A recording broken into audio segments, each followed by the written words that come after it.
সপ্তম পে কমিশনের হিসাবে ডিএ পাওয়ার জন্য যে প্রক্রিয়া সেটা শুরু হয়ে যাবে। মহিলাদের জন্য কেন্দ্রীয় সরকারের নির্দিষ্ট যে তহবিল রাখা আছে সেটা ডিস্ট্রিবিউশন শুরু। অন্নপূর্ণা লক্ষ্মী ভাণ্ডারের মধ্যে দিয়ে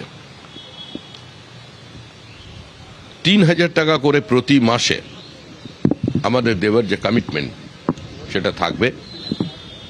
পশ্চিমবঙ্গের মানুষ এবং পশ্চিমবঙ্গের আপামর জনসাধারণ যারা পরিস্থিতির বাধ্যবাধকতায় আজকে গিয়ে পরিযায়ী শ্রমিক হয়ে গেছেন, অন্তত তারা আগামী ১ বছরের মধ্যে পশ্চিমবঙ্গে নতুন কর্মসংস্থানের সুযোগ তৈরি হবে, তারা আসবেন। এবং আমাদের যে লক্ষ্য, পশ্চিমবঙ্গে ভারী শিল্পের জন্য বিনিয়োগ, শুধু কৃষি শিল্পের সহাবস্থান নয়, কিংবা ৩ ফসলি জমি অধিগ্রহণের মধ্যে দিয়ে নয়, কৃষকের জমি যদি অধিগ্রহণ করা হয় বাজার দরের থেকে ৩ গুণ বেশি মূল্য, সোলেসিয়ামকে ডাবল করা এবং নির্দিষ্ট শিল্পে কৃষকের অংশীদারিত্বকে প্রতিষ্ঠা করা, এই দিনই আমরা যাচ্ছি। মেধার মর্যাদা দিয়ে নিয়োগ শুরু হবে। এই সরকারের প্রাতিষ্ঠানিক দুর্নীতির কারণে যারা বঞ্চিত হয়েছেন চাকরি প্রার্থীরা, তাদের ৫ বছরের জন্য যে বয়সের রিল্যাক্সেশন সেটা থাকবে। এবং পশ্চিমবঙ্গের প্রকৃতির বিরুদ্ধে যে যুদ্ধ ঘোষণা করেছিল তৃণমূল কংগ্রেস, মানুষের জল, জঙ্গল, জমি কেড়ে নেওয়ার যে অবস্থা তৈরি হয়েছিল, সেটাকে যে কোনো মূল্যে সরকারে আসার সঙ্গে সঙ্গেই সেটা বন্ধ হবে। এবং একই সঙ্গে যাদের পাট্টা কেড়ে নেওয়া হয়েছে তাদের দিকে সরকার নজর রাখবে। আইন শৃঙ্খলার সার্বিক পরিবর্তনের মধ্যে দিয়ে আইনের শাসন প্রতিষ্ঠা করে পশ্চিমবঙ্গের মাটিতে আমরা একটা জিনিস প্রতিষ্ঠিত করতে চাই, যে নতুন সরকার আসছে সেটা যেন সর্বস্পর্শী এবং সর্বব্যাপী হয়।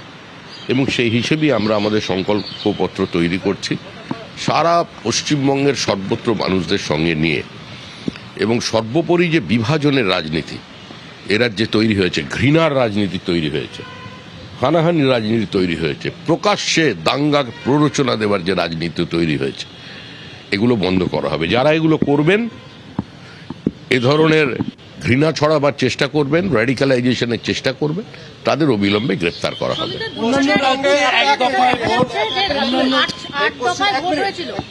পশ্চিমবঙ্গে 5 দফায় এবং 7 দফায় ভোটের সাক্ষী ছিল পশ্চিমবঙ্গে।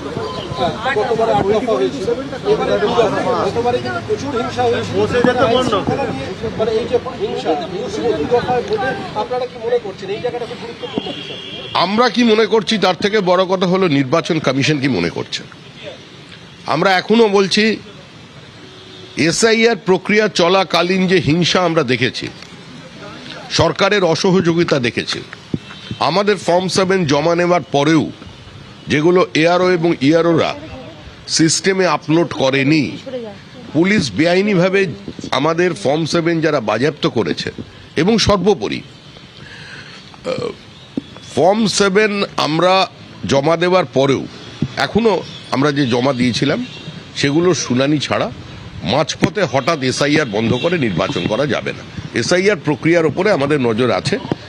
নো এসআইআর নো ভোট আমাদের অতীতে যে স্ট্যান্ড ছিল সেটাই থাকবে।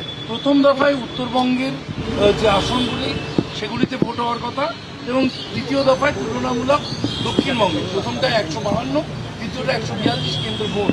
এই যে বিভাজন, এটা ঠিকঠাক? এটা তো বিভাজনের রাজনীতি নয়। পশ্চিমবঙ্গে এখন সবকিছুতেই বিভাজন চলছে। 1 দফায় ভোট হলে কিছু মানুষ আরো খুশি হতেন, 2 দফায় করেছেন, আমরা স্বাগত জানাচ্ছি। অন্যান্য রাজ্যে 1 দফায় ভোট, শুধু পশ্চিমবঙ্গে এই যে 5 রাজ্য, এর মধ্যে শুধুমাত্র পশ্চিমবঙ্গেই 2 দফায় ভোট করতে হচ্ছে। হরিয়ানায় নির্বাচন হলো, বিহারে নির্বাচন হলো, দিল্লিতে নির্বাচন হলো।